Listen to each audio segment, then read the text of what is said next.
De eclesiología, amén. Entonces, Efesios 4:11 dice: y él mismo constituyó a unos apóstoles, a otros profetas, otros evangelistas, otros pastores y otros maestros. Efesios 4:11. Entonces, estábamos viendo la clase pasada de los apóstoles y luego después miramos los profetas y los evangelistas. Estos vamos a ver el día de hoy, pastores y maestros, son es un ministerio. Por ejemplo, los evangelistas y los profetas es más de avivamiento, es más de prender la mecha, de prender el fuego, amén. Pero los pastores y los maestros, su principal problema, su principal trabajo es enseñar, redarguir y guiar obviamente todo eso lo hace el Espíritu Santo, ¿no? Pero es su trabajo, ahora sí que personal, ¿sí? O sea, es un trabajo que se les ha encomendado, es un trabajo ministerial, es un trabajo que se le encomienda, todo lo hace el Espíritu Santo, pero se le encomienda a una persona, amén. Entonces, vamos a estar viendo, esto para mí es un ministerio, los profetas y los maestros, es un ministerio de mucha responsabilidad, porque son los encargados de dirigir en lo que va a creer la gente.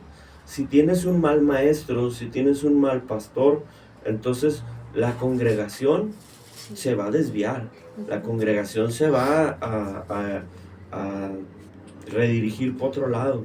Ahora, si solo nos la pasáramos en campañas, ¿qué es lo malo de pasárnosla nada más en campañas, en puras campañas, en puras campañas? Quiero aclarar que no tengo nada contra los evangelistas, pero si solamente fueran puras campañas, entonces sería algo más emocional. Sería solamente estar avivando las emociones, pero no no meterle nada de doctrina. Y eso está mal. O sea, dice que la iglesia primitiva, la iglesia apostólica de aquel entonces, era fundamentada en la doctrina de los apóstoles. Entonces, es bueno el avivamiento, pero también es bueno estar adoctrinado, ¿sí? Hay mucha gente dentro de las iglesias hoy en día que tristemente nunca han recibido unas clases para saber en qué creer, para saber quién es Dios, para saber. Solo la gente empieza a llegar a las iglesias y solamente le dan la bienvenida con un saludo, apuntan su nombre y lo saludan y ya. Pero es necesario que la gente que se vaya ingresando se le dé un discipulado. No los podemos tener nomás ahí sentados. Tiene que haber un discipulado. Y ese es el trabajo, por eso se fijan, es un trabajo de mucha responsabilidad. Porque a veces podemos ser un poco de no reconocer el trabajo de los maestros de las iglesias, de las escuelas dominicales, porque creemos que están hasta el último de la cadena alimenticia ministerial, pero no es así. Hoy vamos a ver que no es así, ¿sí?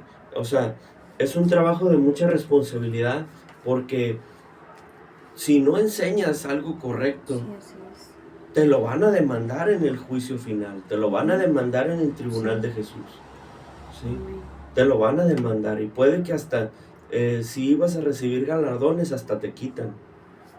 Entonces, eso es si somos salvos.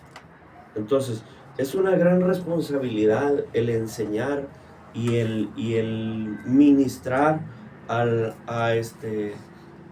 la iglesia, amén. Porque es una responsabilidad. Las ovejas no son de nosotros, las ovejas son de Dios y no son para nada de nosotros. Entonces,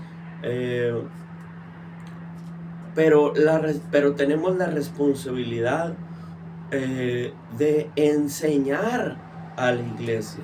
No es posible que muchas personas no saben en qué creer. Suben tantos videos sobre el Apocalipsis donde engañan a otras personas. Suben doctrinas erróneas. Y es necesario que si queremos acabar con las doctrinas erróneas, si queremos acabar con los falsos maestros, si queremos acabar con los falsos cristos que se levantan, que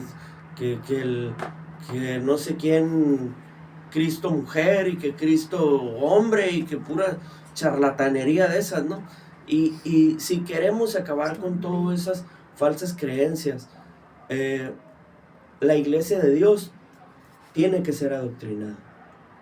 La iglesia de Dios tiene que prestarle más atención a las enseñanzas, ¿sí? Al discipulado dentro de la iglesia. Porque si no, hay tantas aplicaciones y tantos videos que nos van a adoctrinar a la gente. Entonces no puede ser posible que la iglesia pase por alto el estudio, amén. Es lo más importante que debe de estar. Y sí, podemos gozarnos, y sí podemos alabar a Dios, y sí podemos ser ministrados y gozarnos y gritar, brincar, lo que tú quieras, pero primero tienes que recibir palabra. Primero tienes que recibir doctrina. Es súper necesario.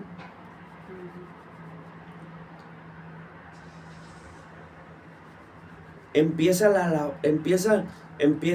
la prédica, la clase, y mucha gente se sale. Se van al baño, se van a platicar allá no sé dónde. ¿Por qué? Porque le restamos importancia a la enseñanza. Le restamos importancia a la doctrina. Y por eso hay tantas doctrinas erróneas aún dentro de la misma iglesia. Tantas creencias y tantas fábulas y tantos cuentos, porque no le prestamos atención a la palabra. La enseñanza, el ser adoctrinado, el ser discipulado, debería de ser lo primero que debemos de anhelar en nuestras vidas. Si no, ¿qué vamos a hacer después de que recibimos la salvación? ¿Qué vamos a hacer después de que ya acepté al Señor?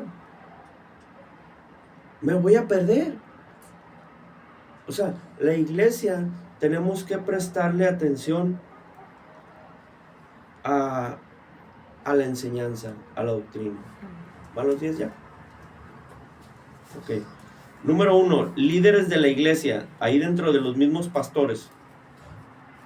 Líderes de la iglesia, Hechos 20, del 28 al 29, dice: ustedes deben cuidarse a sí mismos y cuidar a los miembros de la iglesia. Recuerden que el Espíritu Santo los puso como líderes de la iglesia para que cuiden a todos los que Dios salvó por medio de la sangre de su propio Hijo. Cuando yo muera, dice Pablo, vendrán otros que como si fueran lobos feroces atacarán a todos los de la iglesia. Ok, la primera indicación que se les da es que deben cuidarse a sí mismos. Estamos hablando sobre el ministerio pastoral. Ok, vamos a empezar con los pastores, el ministerio pastoral. Primeramente debe de cuidarse el pastor mismo y su familia. ¿Por qué? Porque son el ejemplo. Son la cabeza a seguir, vaya. Porque sabemos que tenemos que seguir a Cristo. Pero terrenalmente hablando, debe de haber un ejemplo aquí en la tierra físico al que tú puedas seguir, al que tú puedas ir a preguntarle, ¿sí? Entonces, si el pastor no se cuida él mismo y su familia, pues entonces, imagínate las ovejas. Entonces, es súper necesario que primero se cuide el ministerio pastoral y también las ovejas. Dice el versículo, dice, háganlo por el gusto de servir, porque es lo que a Dios le agrada y no por obligación. Decíamos la vez pasada, todo lo que hagamos por obligación se sale del contexto. Todo lo